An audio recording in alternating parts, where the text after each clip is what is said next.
Okay, so to connect your e-com stores, just click on channels right here.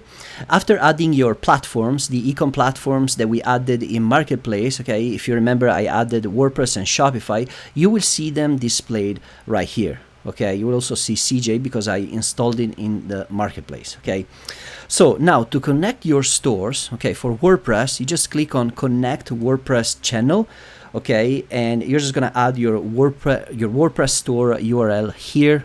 Okay, and then you just have to follow the steps. Okay, if you have any issue, you can click here. It will bring you to the knowledge base, and then if you have difficulties, you can also connect manually.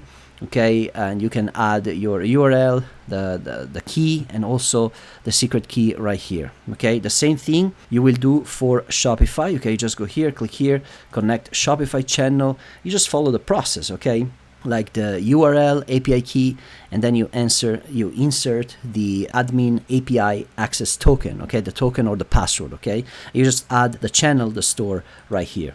Okay, and of course, like you can add many stores as you want, like WordPress stores or Shopify stores, depending on your plan. Okay, so you can connect as many stores as you want depending on the plan you have. Okay, oh, and of course the same thing with CJ Dropshipping. Okay, like I said, we installed it already, so you just click here, and if you want to import through CJ, you just have to connect, okay, your channel here. Okay, so just click here, and then you insert the channel name, then the key, okay, and then your account will be linked here. Okay, then you add it, okay, and then you'll be able to import as many products from the US as you want. Okay, and by the way, you'll be able to connect many more marketplaces, okay, not just WordPress and Shopify, but we are also working on Etsy, eBay, many more. Okay, they are in development right now, but will be coming soon. Okay, pretty easy stuff. Okay, if you have any question, make sure you reach out.